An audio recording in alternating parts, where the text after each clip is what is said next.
Kembali lagi di Cerita Cinta Channel. Jangan lupa like, comment, and subscribe ya. Terima kasih.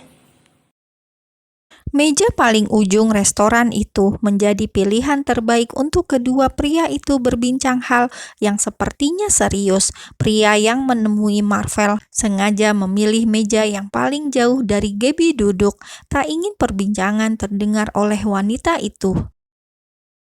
"Bagaimana kabarmu, Jo?" tanya Marvel pada mantan orang kepercayaannya itu. "Baik, Tuan," jawab Jo. "Jangan panggil aku Tuan, aku bukan tuanmu lagi." "Baik, Tuan. Marvel, kau sekarang bekerja di mana? Bagaimana mantan anak buahku yang lain? Apakah mereka semua mendapatkan pekerjaan baru?" "Semua sudah berpencar ke negara-negara berbeda. Aku sudah jarang mendapatkan kabar lagi setelah kau memutuskan untuk berhenti." Marvel mengangguk. Ada perasaan tak enak pada ratusan orang yang ia pecat karena keputusannya berhenti itu. "Maafkan aku hanya ingin memperjuangkan cintaku," sesalnya. "Tak masalah, memang kita hidup butuh seorang pendamping untuk menemani masa tua kita kelak." Marvel mengangguk setuju. "Aku akan menikah dengan Gabby, datanglah jika kau senggang." "Aku turut bahagia, tapi..." Joe nampak ragu untuk mengatakan sesuatu. Ia tak ingin merusak kebahagiaan Marvel yang baru saja didapatkan setelah sekian lama tak terlihat bahagia. "Tapi apa? Katakan saja," desak Marvel yang mulai penasaran. Joe menggelengkan kepalanya. Ia tak boleh merusak kebahagiaan mantan tuannya itu. Lebih baik ia menyimpannya sendiri saja dan melindungi dari jauh. "Aku lupa ingin mengatakan apa," kilahnya. "Sepertinya tak terlalu penting sehingga aku melupakannya," imbuhnya. "Kau itu membuatku penasaran saja," kekeh Marvel. "Kau sungguh sudah berhenti kan?" Joe ingin memastikan hasil dari penyembuhan Marvel. Marvel mengangguk. "Aku sudah sembuh, tapi masih dalam pengawasan," jawabnya. Joe kembali bernafas lega. "Ya sudah, aku tak ingin mengganggu kencan kalian." Marvel terkekeh. "Kau memang mengganggu, Joe, tapi tak masalah. Kita sudah lama tak bertemu. Aku minta nomor barumu agar kita mudah untuk berkomunikasi." Joe memberikan ponselnya pada Marvel agar menuliskan nomornya. "Sudah, apa kau menemuiku hanya untuk meminta nomorku?" "Tidak, ada hal penting lagi, tapi aku tak ingin menghancurkan kebahagiaanmu." Joe tak bisa mengatakannya. Ia berdialog di dalam hatinya.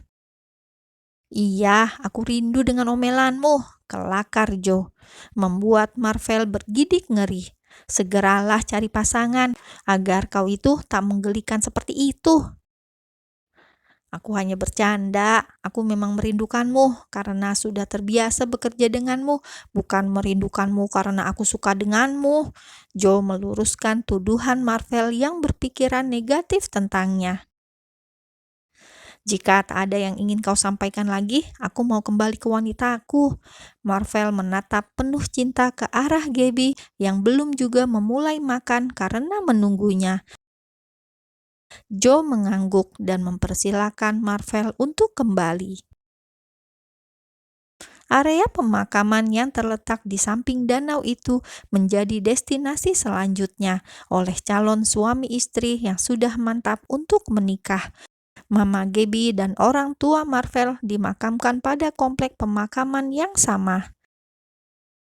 "Mah, aku datang lagi. Sekarang aku datang tak sendirian lagi seperti biasanya," ujar Gabby. Setelah meminta restu pada orang tua Marvel yang bahkan sudah tak dapat mendengar ucapan mereka, kedua manusia itu beralih ke makam Mama Gabby yang sama halnya tak akan dapat mendengar apa yang disampaikannya. Gabby menatap Marvel. Pria itu menyunggingkan senyum manis dan menawannya.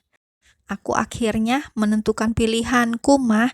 Pria di sampingku ini, akhirnya aku memilihnya." Gaby terisak saat mengatakannya, tak tahu apa yang membuatnya menangis. Entah itu air mata kebahagiaan karena akan menikah dengan orang yang mencintainya, atau air mata kesedihan karena tak mendapatkan cintanya. Marvel mengelus pundak Gaby untuk memberikan kekuatan. Ia tak mengeluarkan sepatah kata pun, menunggu Gaby menyelesaikan kalimatnya. Aku memilih orang yang mencintaiku. Aku akan hidup bahagia bersama dengannya. Aku akan mencoba mencintainya juga. Kini giliran Marvel yang berbicara dengan batu nisan. Aku akan terus mencoba membahagiakan anakmu, meskipun banyak kekurangan yang aku miliki. Aku akan menghujaninya dengan cinta dan kasih sayangku setiap harinya. Aku tak akan membuatnya bersedih. Setelah puas berbicara dengan batu nisan, Marvel dan Gaby kembali ke mobil. Gaby teringat jika Diora sudah melahirkan. Ia menggigit bibir bawahnya untuk membuat keputusan apakah akan menjenguk atau tidak. Ia masih belum siap jika bertemu dengan papanya, belum siap menerima kenyataan yang ada. Marvel melihat gerak-gerik Gaby. Ia bahkan belum menjalankan mobilnya karena terfokus dengan Gaby yang terlihat menggigit bibir bawahnya. "Apa ada yang mengusik pikiranmu?" Pertanyaan Marvel membuat Gaby kembali tersadar. "Ah, tidak, aku hanya sedang berpikir saja." "Apa yang kau pikirkan?" Gaby ragu, namun akhirnya ia mengatakan juga, mungkin dengan bercerita dengan Marvel akan membantunya menentukan pilihan.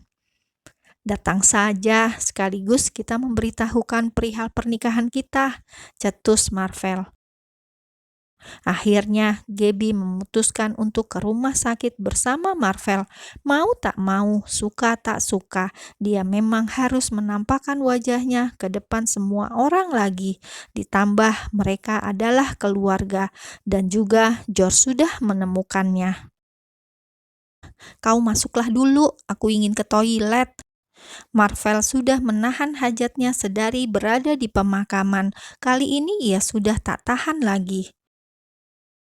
"Kenapa kau selalu bermasalah perutnya? Apa kau diare? Apa kita perlu berobat? Sekalian saja selagi kita berada di rumah sakit." Gaby merasa khawatir. Sebab ini sudah yang ketiga kalinya Marvel ingin buang air besar. Marvel menggeleng. "Tidak perlu, ini hanya sakit perut biasa." "Baiklah, aku tak tahu pasti di mana ruang rawat Diora, jadi nanti kau tanya saja pada resepsionis." Marvel mengangguk. Mereka keluar bersamaan dari mobil, namun tujuan mereka berbeda. Marvel langsung mencari toilet, sedangkan Gaby menuju resepsionis untuk bertanya ruangan Diora. Saat ia hendak menuju resepsionis, George datang bertepatan juga dengan Lord dan Natalie yang sampai di sana. "Jitu?" Gaby memutar tubuhnya saat merasa ada seseorang yang memanggilnya. "Papa?" Lord langsung menghampiri anaknya yang sudah lama tak ia lihat itu. Ia segera memeluk tubuh semampai anaknya. Gaby mematung sejenak. Ia sungguh tak menyangka jika papanya akan memeluknya sangat erat. Sepertinya ini adalah pelukan pertama mereka selama Gaby hidup. Beberapa detik kemudian, ia baru membalas pelukan itu. "Kau dari mana saja? Aku dan George mencarimu selama 9 bulan ini," cecar Lord setelah melepaskan pelukannya. Gaby terpaku tak percaya. Papanya dan George mencarinya. Ia kira semuanya tak akan peduli dengan kepergiannya. Ia beralih menatap George yang berdiri tegak tanpa ekspresi, kemudian beralih ke papanya lagi. "Aku menemani Marvel untuk penyembuhan putus obatnya." Mendengar kata Marvel, Lord malah menjadi gusar. Entah apa yang membuatnya gusar, padahal Gaby sudah jelas masih hidup di depan matanya dan tak terlibat masalah juga. Mereka berempat pun akhirnya ke ruang rawat Diora. Lord dan Natalie masuk terlebih dahulu, sedangkan George dan Gabby baru beberapa saat setelah itu.